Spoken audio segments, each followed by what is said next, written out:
Welcome to the Deep Dive. We take your sources, we dig through them, and we pull out the insights you need. Today, we're looking at a really interesting piece of gear.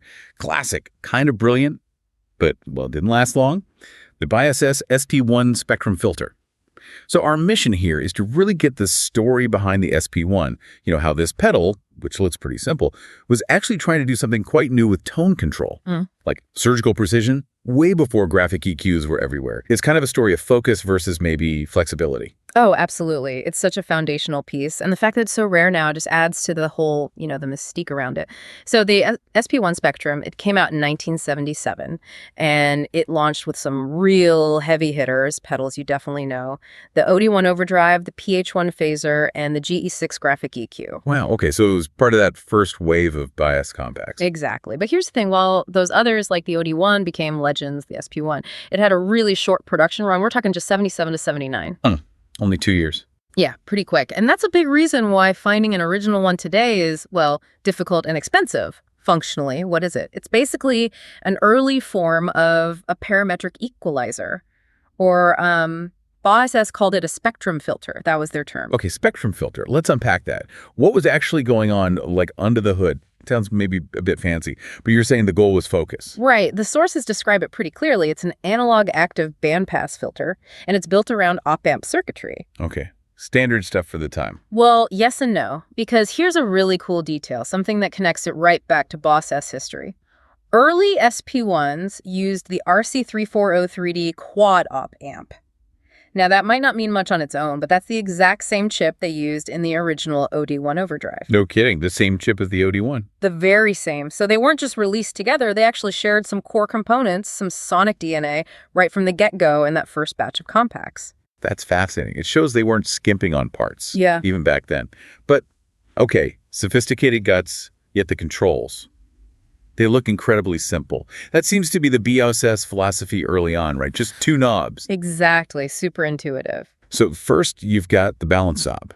That's basically your mix control. Quadre. Yeah, precisely. It lets you blend your clean, unprocessed guitar signal with the signal that's gone through the filter circuit. All the way up as full effect, dial it back for less. Okay, straightforward.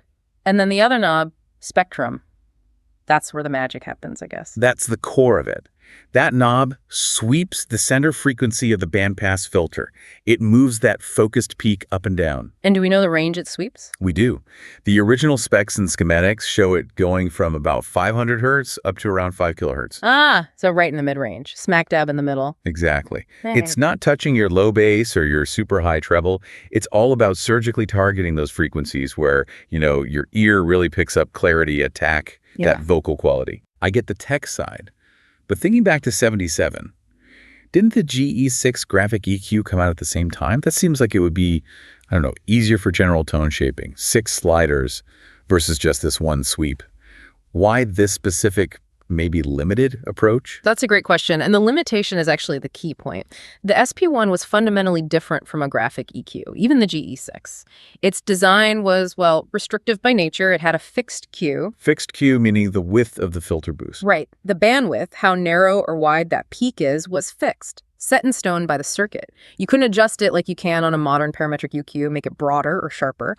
All you could do was move where that narrow peak sat using the spectrum knob. So it always gave you a very specific pointed sound. Incredibly focused, yeah. Very resonant, not a gentle shaping tool, more like a laser pointer for frequencies. Okay, so sophisticated circuit, simple controls, fixed narrow band. What kind of sound did this actually push players towards? What did it do? Well, players quickly figured out that this sharp focus wasn't really a bug, it was a feature. Especially for cutting through a band mix.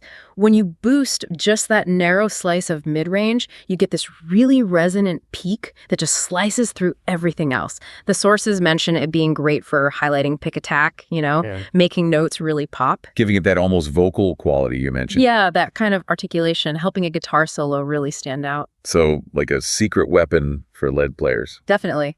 And probably the most famous use, the sound people really associate with it, is that fixed cocteau sound, or sometimes called a notch wah.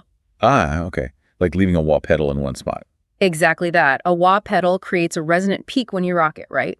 Well, the SP1 let you dial in that exact kind of fixed, intense resonant frequency, maybe around 1K or 2K, and just leave it there. So you get that cool filtered sound without having to physically hold a wah pedal in place. Makes sense. Yeah, very popular sound, especially in the late 70s. And that balance control meant you could be subtle too, right? You didn't have to go full-on filter madness. Right. You could just blend in a little bit to thicken up a clean tone, give it some character without it being overwhelming, or, crank it fully clockwise for that maximum resonant peak effect. Total control over the intensity. Did players use it with other effects much? Like dry pedals? Oh, yeah, definitely. We see mentions sort of anecdotally in the sources of players putting the SP1 before their fuzz or distortion pedals. Before. Okay, why? Well, think about it. You push this already filtered, peaky signal into a distortion. It really emphasizes certain harmonics. It can make the distortion sound more complex, more focused, almost like you're mimicking a filter sweep sometimes. You could get some pretty wild sounds from this simple two-knob box when you combined it. Okay. It sounds really quite useful, especially for solos, for cutting through, like a tone surgeon's scalpel. But if it was that good, why only 2 years? Why did BOSS kill it off so fast? That seems to be the puzzle here. There must have been some downsides. There were, definitely. Despite all those cool things, the unique focus, the simplicity, how well it played with drives, it had some inherent limitations. And the market, well, it noticed them pretty quickly. Okay, like what? First, obviously, the single band design. It was a one-trick pony.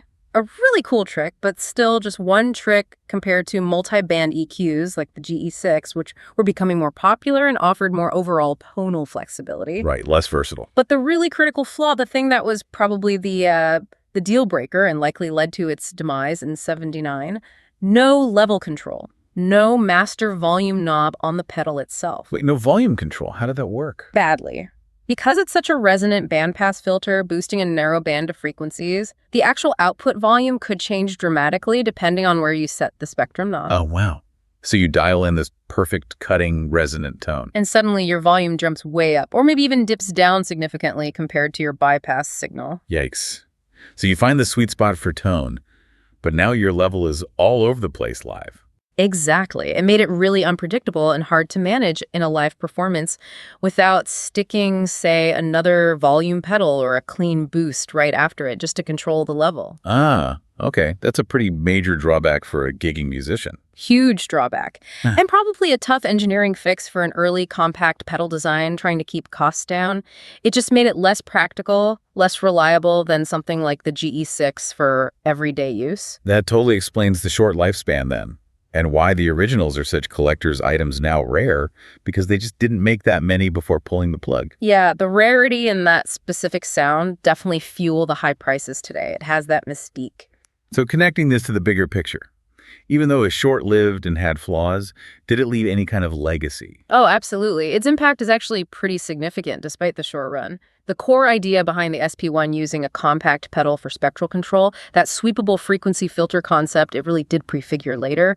More sophisticated parametric EQs and filter pedals that became staples later on. It was ahead of its time in that way. So it kind of paved the way. You could say that. It's genuinely a foundational piece in effects history.